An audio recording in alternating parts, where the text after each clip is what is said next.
Let us start discussing the next topic, that is refraction through the prism. Prism. देखिए prism क्या होता है? Prism consists of a part of refracting medium bounded by two plane faces. जैसे 3D में अगर मैं आप इसकी फिगर आपके साथ शेयर करूं तो ऐसा होता, आप सभी ने देखा हो आपके साथ, ये दो प्लेन फेसेस हैं, वो एक पर्टिकुलर एंगल पे मिल रहे हैं, जिसे पॉपुलरली हम कहते हैं angle of prism. Angle of prism. इन दोनों सरफेसेस को, जैसे ये 1 है, ये 2 है, इन दोनों को रिफ्रैक्टिंग सरफेसेस बोलते हैं, यानी इन दोनों से रिफ्रैक्शन होता है. और जिस स्ट्रेट लाइन के अलोंग ये मिलते हैं उसे रिफ्रैक्टिंग एज बोलते हैं. रिफ्रैक्टिंग एज, और इसे बोलते हैं एंगल ऑफ प्रिज्म.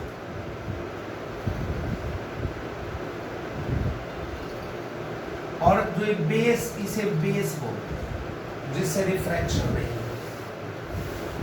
हमें यूज प्रिंसिपल सेक्शन करना है, मतलब part of the prism enclosed by a vertical plane. जैसे प्रिज्म मैंने टेबल पे रख दिया और उसके परपेंडिकुलर, यानी कि 2D पार्ट उसका दिखाना है, यानी कि पॉपुलरली प्रिंसिपल सेक्शन, या इसे मैं कहता हूँ दिखाने के लिए, फिगर के लिए. ठीक है, तो ये है हमारा प्रिज्म. अब हमें करना है refraction through prism.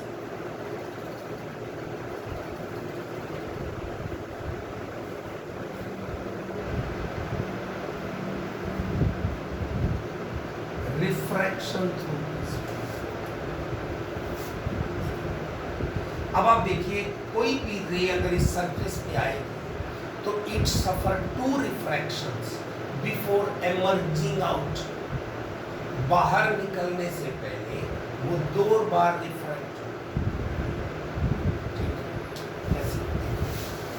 Late us start.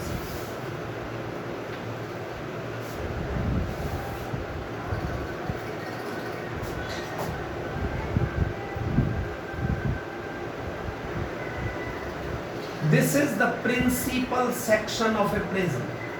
A, B, C. Principal section.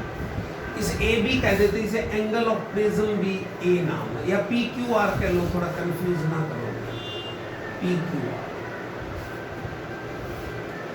A ray of light is incident here. AB is the ray of light incident. कितने एंगल पे? क्योंकि मीडियम बदल रहा है. म्यू इसका रिफ्रैक्टिव इंडेक्स है, बाहर एयर है तो 1 हो गया एयर का. नॉर्मल डालिए इस पॉइंट पे, तो ये नॉर्मल जब आप डालेंगे N1 तो ये आ गया जी I1. The ray of light is incident at an angle I1. क्या होगा? बेंड होगी नॉर्मल की तरफ या परे. जब रेयर मीडियम से डेंसर में जाती है तो किधर मुड़ती है? नॉर्मल की तरफ. देखिए, अगर ये रे सीधी जाती तो कहां जाना था? इसमें से प्रिज्म नहीं होता तो सीधा जाता. नॉर्मल कहां है? ये रहा. इसका मतलब ये रे ऐसा चलती, it is refracted along BC. अब फिर मीडियम बदल रहा है, रिफ्रैक्शन होगा. नॉर्मल डालिए, कितना एंगल इंसिडेंस, ये नॉर्मल डाला N2, ये एंगल बन गया R1, एंगल ऑफ रिफ्रैक्शन. और यहाँ एंगल ऑफ इंसिडेंस का भी नाम मैंने थोड़ा सिमेट्री बनाने के लिए R2 ही कह दिया. तो ये क्या होगा? बाहर लौटेगी. किधर? डेंसर से रेयर जा रही है तो बेंड्स अवे फ्रॉम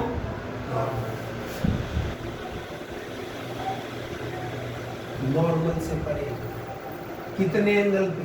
I2।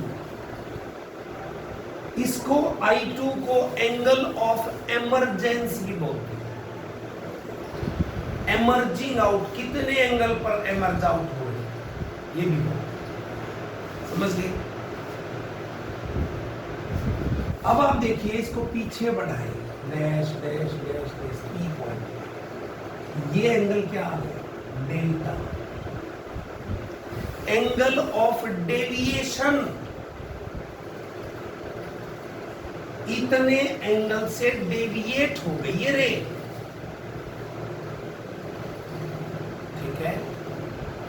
अगर सीधी जाती तो ऐसे जाना था, ये इतने एंगल से डेविएट, पीछे बढ़ाया तो ये delta is the angle of deviation. समझ गए? I2 एंगल ऑफ, इसको आप सोच के देखिए, कितने एंगल पे प्रिज्म पे इंसिडेंट हुई थी रे ऑफ लाइट? I1। निकली कितने एंगल पे? I2। अगर मैं इसका रास्ता बदल दूं, नॉर्मली किसी मिरर पे आने दूं, तो ये वापस नहीं लौटेगी बिल्कुल सारा अपना रास्ता, रिट्रेस द एंटायर पाथ। ऐसे ऐसे ऐसे सीधी जाती, कैसे सीधी जाती? कैसे? अब कहां जाएगी? इधर।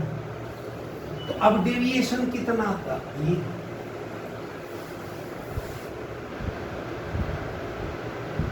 ये आता। बनाना नहीं है अभी, तो ऐसे ही रखना है, मतलब बनाओ मत इसको, समझ रहे? तो सेम डेविएशन आता किसके लिए?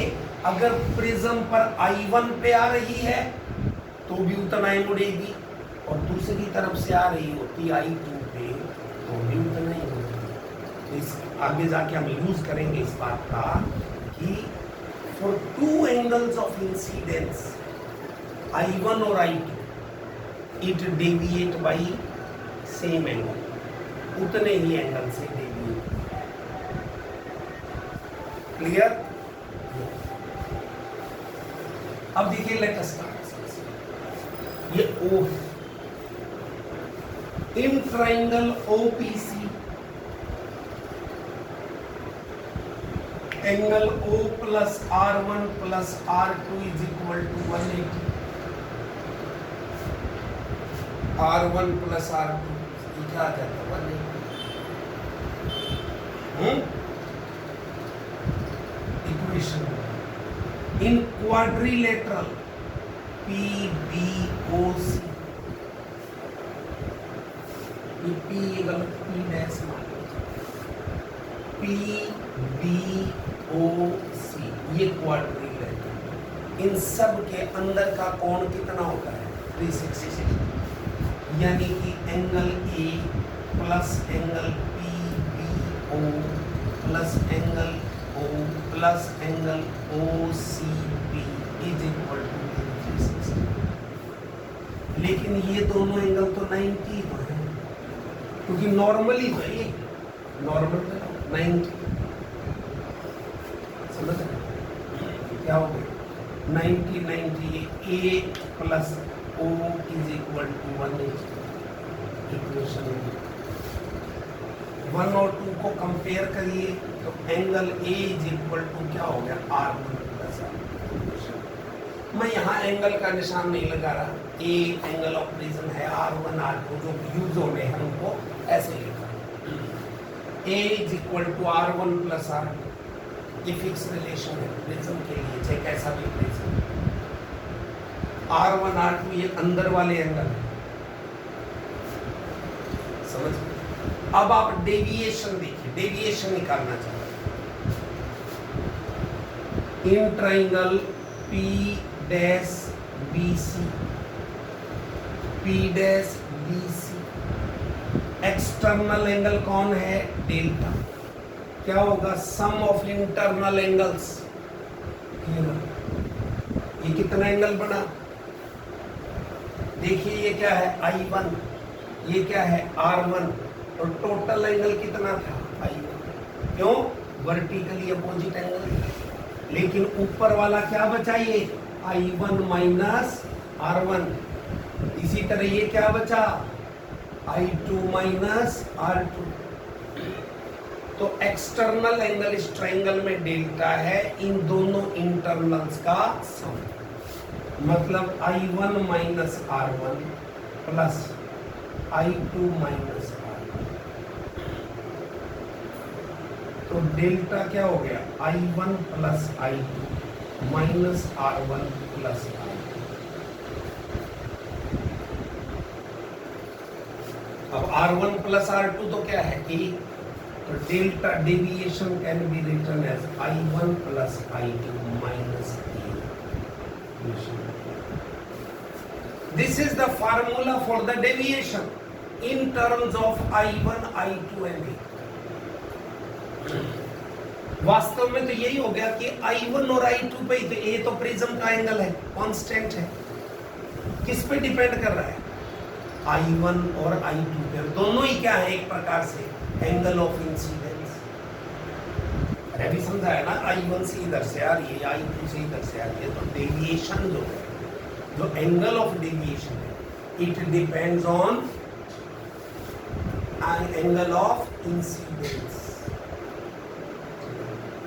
अब मैं चाहता हूं मिनिमम एंगल, उसकी टर्म्स में प्रिज्म फॉर्मूला में ड्राइव करना चाह रहा हूं। अभी हम क्या ड्राइव कर रहे हैं, प्रिज्म फॉर्मूला। और किसके साथ क्या स्टडी करके, रिफ्रैक्शन थ्रू प्रिज्म।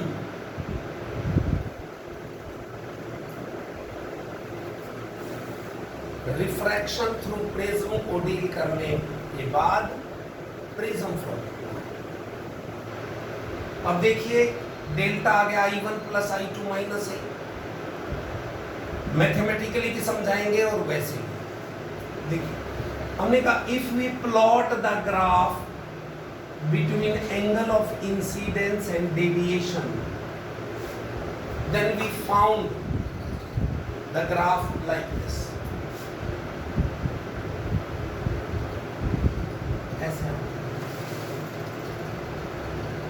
शुरू में एंगल ऑफ इंसिडेंस मैंने बढ़ाना शुरू किया तो डेविएशन घटेगा, एक पर्टिकुलर वैल्यू पे क्या हो जाएगा, कम से कम, और फिर क्या होने लग जाएगा, बढ़ने।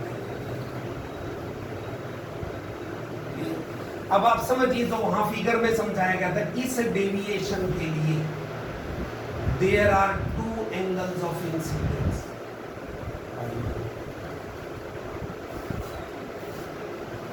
इस डेविएशन के लिए दो जगह ग्राफ नहीं कट रहा, तो ये I1 और I2 दो एंगल ऑफ इंसिडेंस है। कैसे पता रहिए ना, I1 और लेकिन जब ये मिनिमम है, ये डेल्टा मिनिमम, जब ये मिनिमम है, फिर एक ही जगह क्या करा ग्राफ को I आ।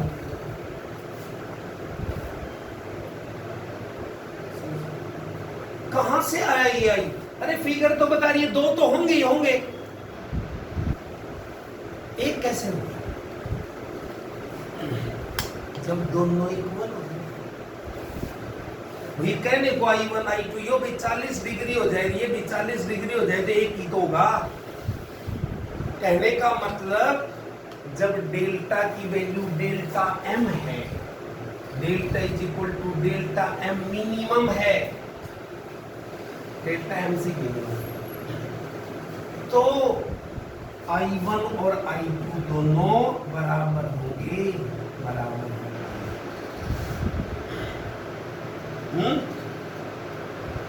तो डेल्टा m क्या हो गया, 2I माइनस a। इसको इधर ले आए, 2I is equal to delta m plus a।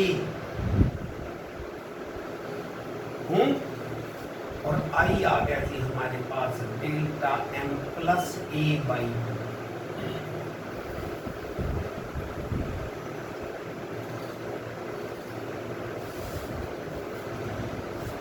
Similarly हमें हमें पता है A is equal to R1 plus R2। अरे जब I1 और I2 बराबर है तो R1 और R2 भी बराबर होंगे। म्यू रिफ्रैक्टिव इंडेक्स का स्नेल्स लॉ ही तो लगना है। म्यू बराबर है sine I upon sine R. जब आई बराबर म्यू बराबर तो आई आर भी बराबर। तो आप क्या कहोगे, R1 बराबर है R2 बराबर है R, तो A बराबर है OR और R आ जाएगा A बाई।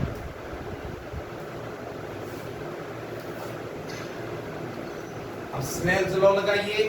म्यू क्या है, sine I upon sine R. तो म्यू क्या हो गया, साइन आई का मतलब sine delta M plus A by 2 और नीचे आएगा sine A by. This is the prism formula. This is the prism formula. ये है, इसकी मदद से इसे क्लियर, तो ये डेरिवेशन आ जाएगा। Derive the prism formula.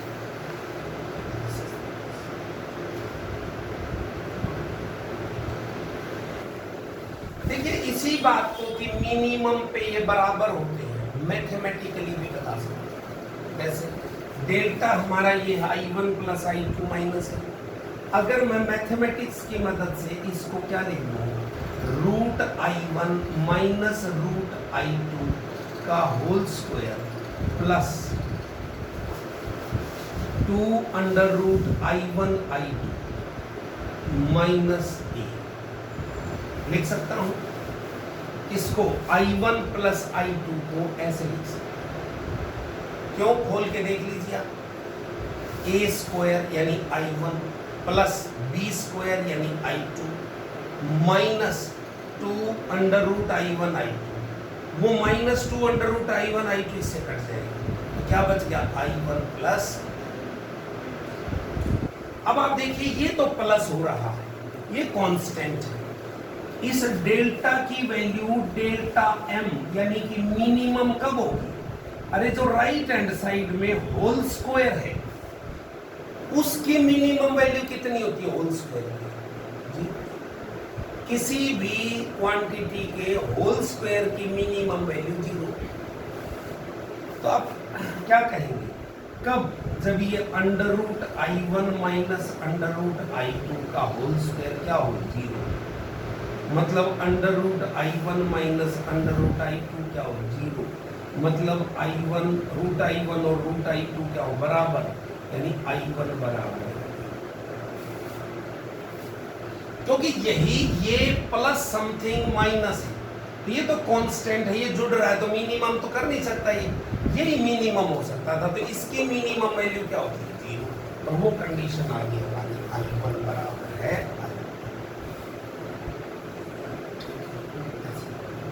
तो ये मैथमेटिकली इसी तरह से इसका एक और केस है कि स्मॉल एंगल्ड प्रिज्म के लिए हमें कई बार अजम्पशन एज्यूम करनी पड़ेगी। अजम्पशन थिन प्रिज्म के लिए ये आप स्टार लगा के अलग लिख सकते हैं, स्पेशल थिन प्रिज्म। इस फार्मूले को केवल डेविएशन का बताना चाहता हूं। देखिए स्नेल्स लॉ लगाया तो म्यू क्या होगा, sign I1 by sign R1। इस पे Snell's law 1 into sine I1 बराबर है mu into sine R1। Snell's law लगा। और थिन प्रिज्म है, थिन प्रिज्म का मतलब ये एंगल छोटा सा होता है, इसीलिए ये एंगल क्या होंगे, sine I1 is nearly equal to I1 और साइन R1 भी नियरली इक्वल टू क्या हो जाता है। तो अगर मैं इसमें वैल्यू पुट करूं तो ये आ गया जी I1 बाई R, यानी I1 आ गया म्यू R।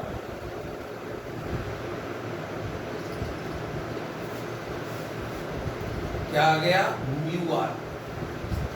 सिमिलरली म्यू दूसरा भी हो सकता है, दूसरी तरफ से लगाइए, sign I2 by sine R, और ये क्या हो जाएगा, I2 बराबर है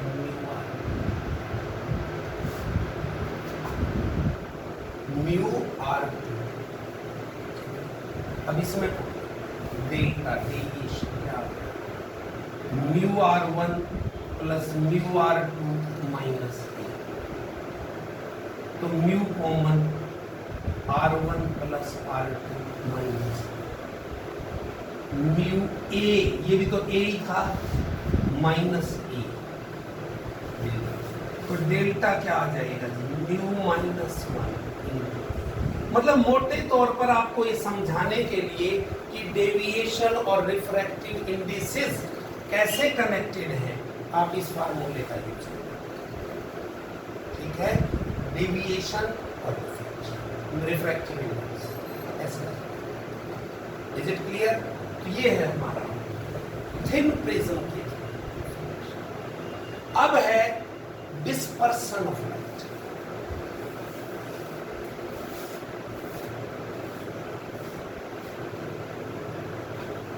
dispersion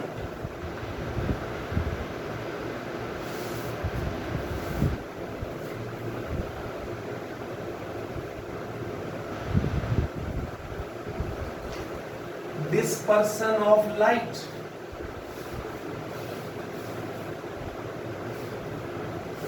it is the phenomena of splitting of white light into its constituent colors when passed through a refracting medium like prism। जब प्रिज्म जैसे रिफ्रैक्टिंग मीडियम से कोई लाइट गुजरती है, कौन लाइट, व्हाइट लाइट गुजरती है, तो it split into its constituent colours. देखिए अगर ये सीधी जाती तो लाइट ने ऐसे जाना था, अब ये टूटेगी 7 कलर्स में,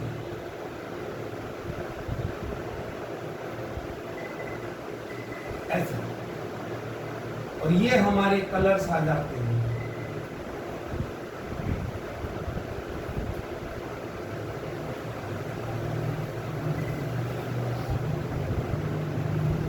विब गयो,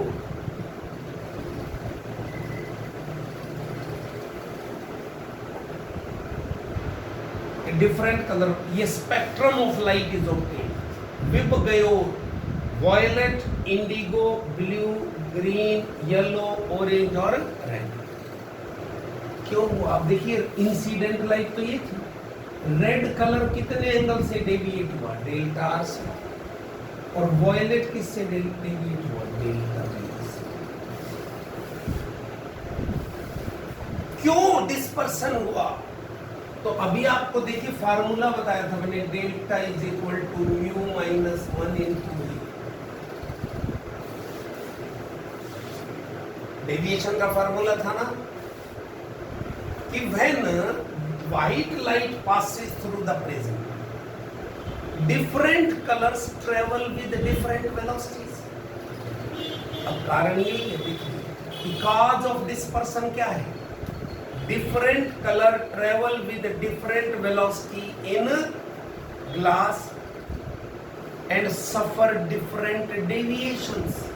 अलग अलग एंगल पे डेविएट होंगे।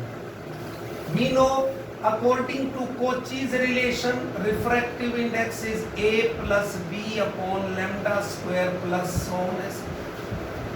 lambda रेड कलर का मैक्सिमम होता है lambda वायलेट से, तो म्यू क्या होगा, म्यू आर सबसे कम होगा म्यू वायलेट से।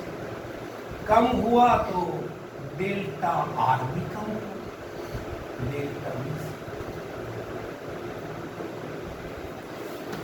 डेल्टा आर कम, मतलब वॉयलेट कलर अलग एंगल पे बाहर निकलेगा, रेड कलर अलग एंगल पे बाहर निकलेगा, सीधी सी बात, अलग ही तो हो गए। तो this is what dispersion of.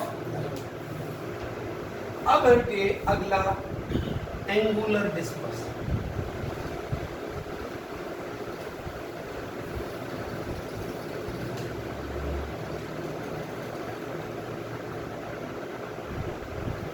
Angular dispersion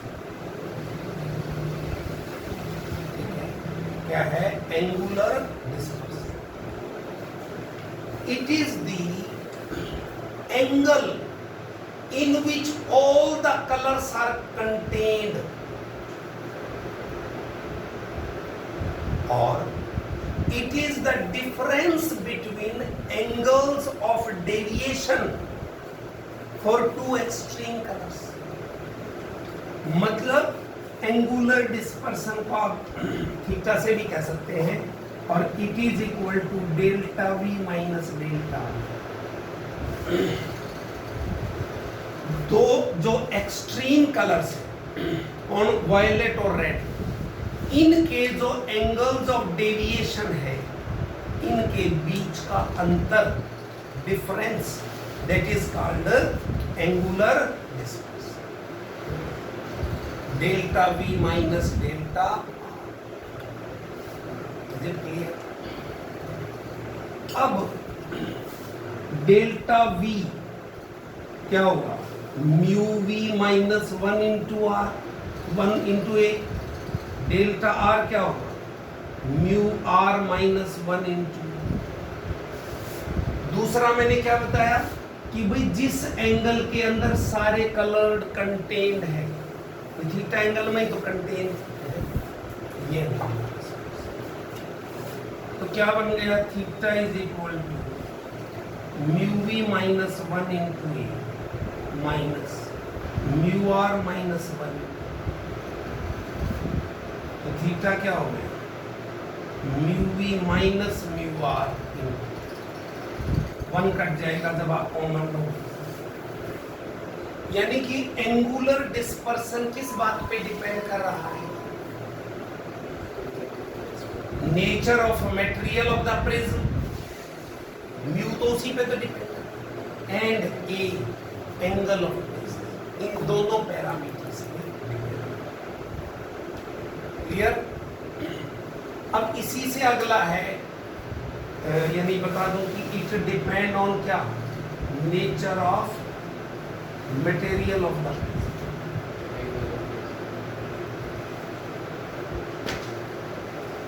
and angle of. इस बात एंगल ऑफ प्रिज्म। अब है डिस्पर्सिव पावर।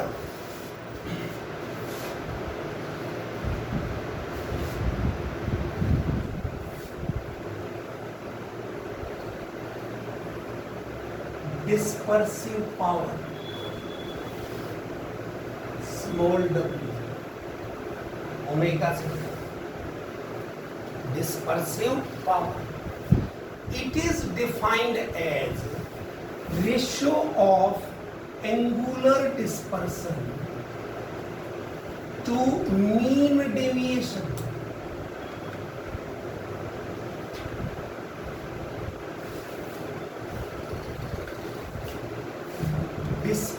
एंगुलर डिस्पर्सन क्या? डेल्टा वी माइनस डेल्टा, और मीन मतलब बीच का डिस्पर्सन, डेविएशन, सॉरी डेविएशन।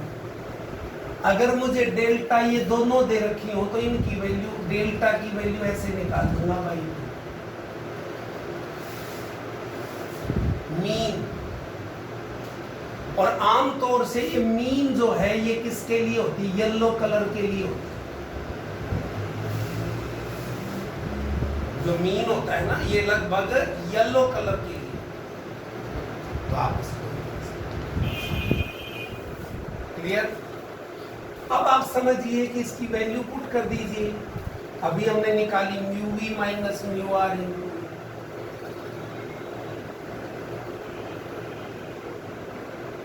और नीचे क्या आ गया? म्यू माइनस 1 इंटू ए से तो ये कट गया, तो ओमेगा यानी डिस्पर्सिव पावर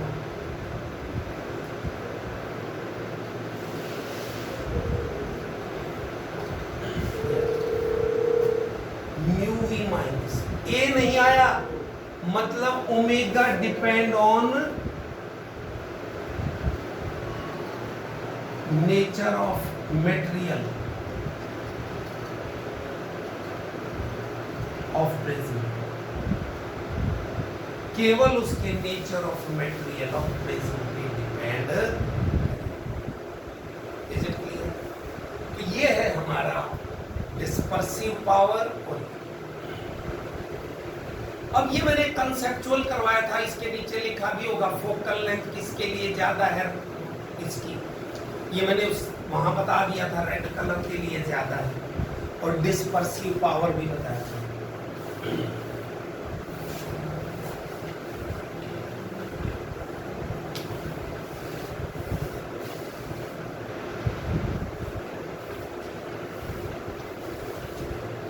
एक बार वही दोबारा बता रहा हूं कि जी कन्वेक्स लेंस है हमारा, उस वो बताइए रेड कलर के लिए ज्यादा फोकल लेंथ है या वायलेट के लिए? एक कन्वेक्स लेंस की फोकल लेंथ क्रोमेटिक एबेरेशन बताया, क्रोमेटिक एबेरेशन, और उसका मतलब था कि inability of a lens to converge और diverge the all the colours to a common point. ठीक है, एक ही कॉमन कन्वर्ज या डाइवर्ज ना कर पाए। और आप याद करिए कि मैंने कहा था कि भाई अगर मेरा थिक, जब ये लेंस थिक होता है तब ये पिक्चर में आती है, और ये बताया गया था कि अगर मेरे पास ये व्हाइट लाइट है, पैरेलल लाइट, व्हाइट लाइट, तो रेड कलर दूर मिलेगा और वायलेट नजदीक। ये violet focus for violet focus. Focal length भी बताई गई थी, FR है, ये FV है। तो एक्सियल क्रोमेटिक एबेरेशन,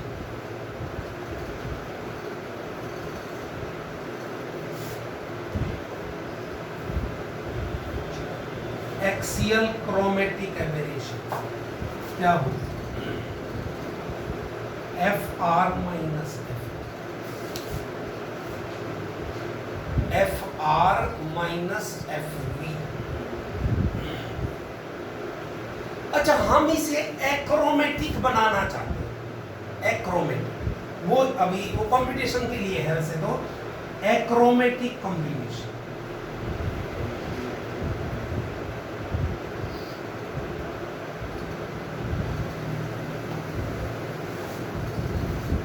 तो उसकी कंडीशन है बेटे कि W1 upon F1 plus W2 upon F is equal to,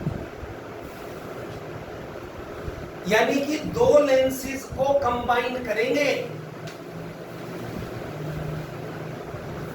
W1 और W2 तो पॉजिटिव है, डिस्पर्सिव पावर देखा आपने, mu minus mu R upon mu minus 1, वो तो म्यू ही फालतू रहना ही रहना है, तो वो तो पॉजिटिव है।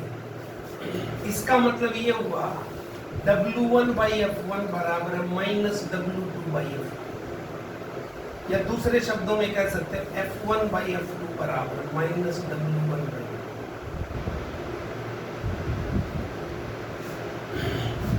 अगर एक लेंस मान लिया F2 पॉजिटिव है तो F1 अपने आप ही नेगेटिव आ जाएगा, W1 and W2 are positive.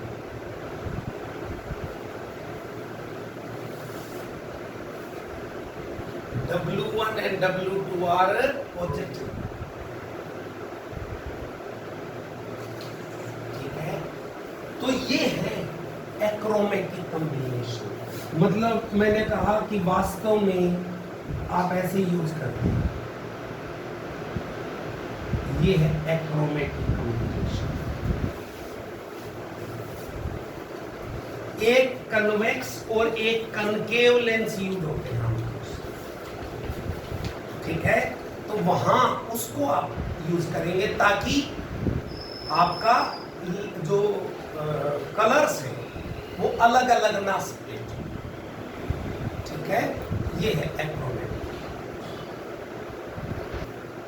Let us discuss few numerical problems based on the prism. First problem. Refractive index of a prism is √2 and angle of prism 60 degree. Calculate the angle of minimum deviation, angle of refraction and angle of incidence. ठीक है?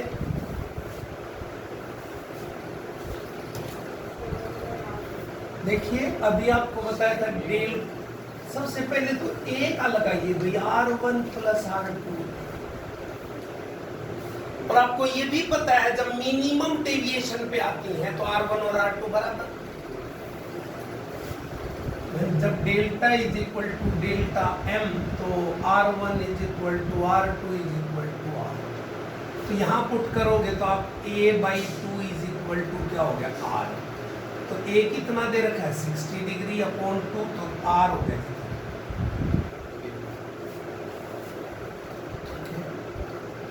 अब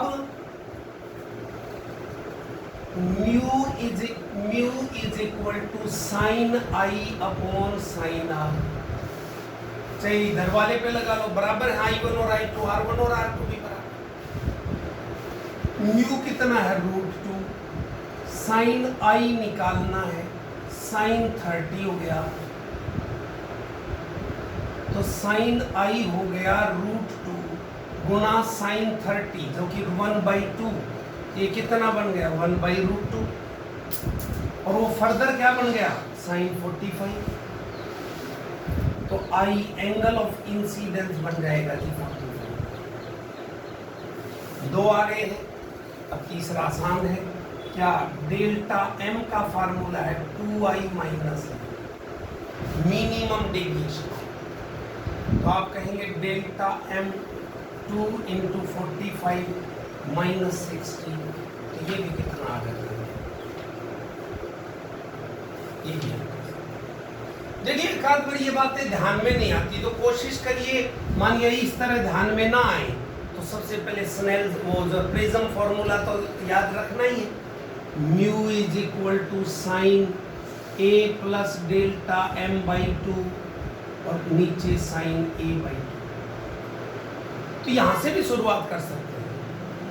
सबसे पहले delta M निकालो, कैसे, ये √2 उधर sign A plus यानी 60 degree plus delta M total divided by ये क्या है नीचे साइन 30, फिर ये साइन 30 इधर आके मल्टीप्लाई होगा √2 इंटू 1/2, फिर क्या होगा साइन 60 प्लस डेल्टा M/2,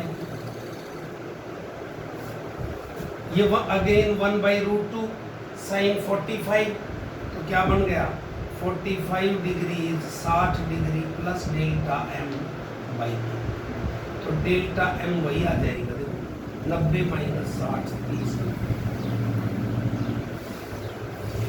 ये वाला 2I minus I1 plus I2 minus delta होता है जनरल डेविएशन, और जब मिनिमम का तो I1 और I2 बराबर है 2I माइनस, इस तरह से, ठीक है, तो ऐसे आप ये भी वैसा ही है, calculate refractive index of equilateral prism having delta minimum 60, ये याद रखिए, अच्छा डेल्टा मिनिमम दे रखा है, ये आई आर कितना है 30, या सीधा इसको रख दो, या सीधा ही आ रहा है, साइन A दे रखा है 60 डिग्री, इक्विलेटरल प्रिज्म है, डेल्टा M भी 60 दे दिया बाई 2, 60 120/2 मतलब साइन 60 डिवाइडेड बाई साइन 30, या अगर √3/2 1/2 कट गया √3 आंसर, ठीक है, तो ये भी ऐसे ही clear. Third, a ray of light is incident at 60 degree on one face of a prism of angle 30 degree, मतलब angle of prism 30 degree, and emergent ray make angle 30 degree with incident light. क्या मतलब है? Deviation. अरे जो emergent रे और incident ray जो angle बनाती उसी का नाम तो ये है। ये हमारे पास अगर फिगर आप देखें समझे तो ऐसे आ ये है मेरा 30 डिग्री एंगल। ये 60 डिग्री पे डाली तो ये नॉर्मल के साथ जो एंगल बनता है 60 डिग्री। और ये ऐसे मुड़ी और ऐसे डाली। ये इंसिडेंट लाइट है, ये एमर्जेंट लाइट, ये एंगल बना देता है। यानी कि एक प्रकार से I1 कितना दे दिया 60 डिग्री, A कितना है 30 डिग्री, डेविएशन कितना है 30।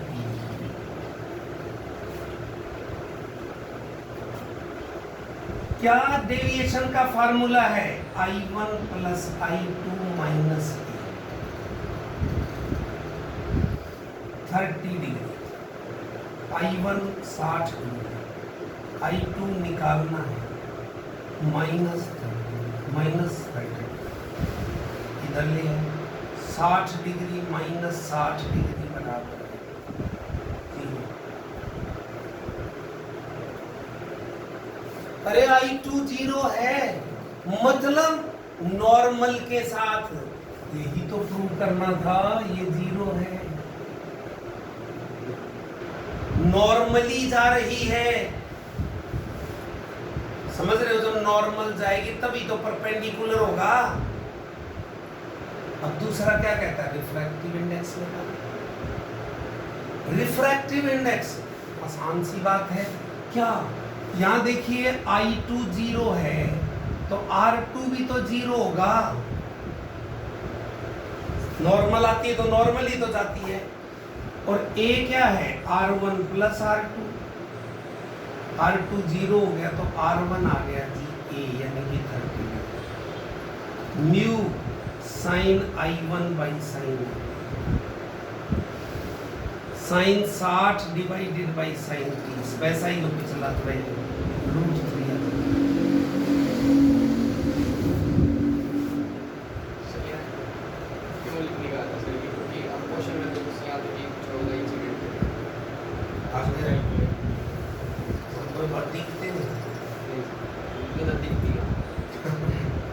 Calculate mu refractive index. It पढ़ रहा हूँ सर, म्यू को इट पढ़ रहा हूँ। तुम्हारे मुंह में क्यों गया?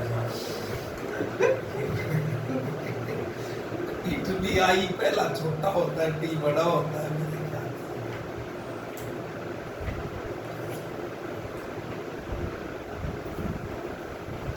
अगला देखिए, ये हम कर चुके हैं। जो टोटली रिफ्लेक्टिंग प्रिज्म था ना उसमें ही कर चुके। इसमें देखो प्रिज्म का कहीं जिक्र भी नहीं कर रखा। तो ये कह रहा है कि एक मीडियम जिसका रिफ्रैक्टिव इंडेक्स √2 है, ये 1 है, और ये लाइट आई और ये कह रहा है क्या कि इसके साथ साथ ही चली जाए। तो सीधी सी बात है, क्रिटिकल एंगल ही तो है।